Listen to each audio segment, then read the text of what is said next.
नमस्कार, स्वागत है आपका सिटी पोस्ट लाइव में। मैं हूं मुस्कान। पिता को मृत बताकर बेटों ने बेच दी करोड़ों की जमीन। जी हां, आपको बता दें, गुहार लेकर डीएम के पास पहुंचा 90 वर्ष का बुजुर्ग। बिहार के मुजफ्फरपुर में एक हैरान करने वाला मामला सामने आया है। आपको बता दें, जहां काटी थाना क्षेत्र के वीरपुर गांव निवासी 90 वर्षीय राज नारायण ठाकुर ने सोमवार को डीएम कार्यालय पहुंचकर अपनी जमीन बेचने की सनसनीखेज कहानी से प्रशासन को आगाह किया। उनके सबसे छोटे बेटे ने उन्हें स्वर्गीय बताकर रजिस्ट्री कर दी और लाखों रुपए की संपत्ति बेच दी, जबकि वो अभी जिंदा हैं। जब राजनारायण पुलिस थाने पहुंचे और मामले की रिपोर्ट दर्ज कराया, तो इसके साथ ही उन्होंने बताया कि उनके नाम के आगे रजिस्ट्री रिकॉर्ड में 29 जुलाई को मोतिहारी रजिस्ट्री कार्यालय में खरीदार के दस्तावेज में स्वर्गीय राजनारायण ठाकुर के रूप में दर्ज किया गया है। अब सोचिए, जो आदमी जिंदा है उसको स्वर्गीय बताकर उसकी जमीन ले ली गई है। इसके चलते इन संपत्ति का सौदा इनके सहमति या हस्ताक्षर के बिना ही संपन्न हो गया। बुजुर्ग ने स्पष्ट किया है कि उन्होंने अपनी जमीन का कोई सौदा नहीं किया है और यह पूरी तरह धोखाधड़ी का मामला है।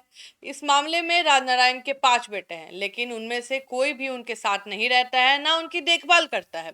अब उनका आरोप है कि बेटा चोरी छुपे आता है, जमीन बेचकर चला जाता है। जब तक रिश्तेदारों को खबर होती है, तब तक सौदा पक्का हो जाता है। बताते चले कि बुजुर्ग ने डीएम सुपुत्र कुमार सेन से गुहार लगाई है और उन्होंने मांग की है कि रजिस्ट्री को तत्काल रद्द किया जाए और उनकी जमीन वापस दिलाई जाए। साथ ही दोषी बेटे के खिलाफ बड़ी कार्रवाई की जाए।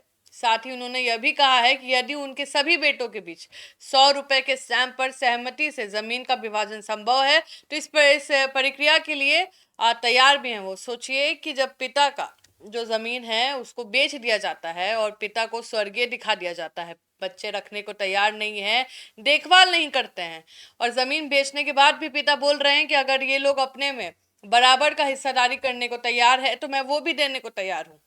जिला पदाधिकारी ने इस मामले पर मोतिहारी सीईओ फतेहपुर थाना अध्यक्ष को जांच का आदेश दिया है और रिपोर्ट भी मांगी गई है।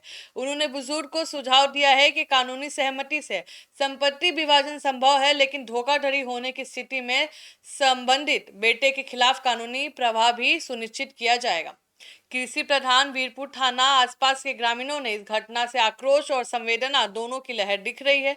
ग्रामीणों ने प्रशासन से सुझाव देने की मांग की है कि ऐसे मामलों में बुजुर्गों व महिला हस्ताक्षरकर्ताओं की पहचान सत्यापन प्रक्रिया कसकर की जाए, ताकि भविष्य में ऐसी गलतफहमियां ना हो।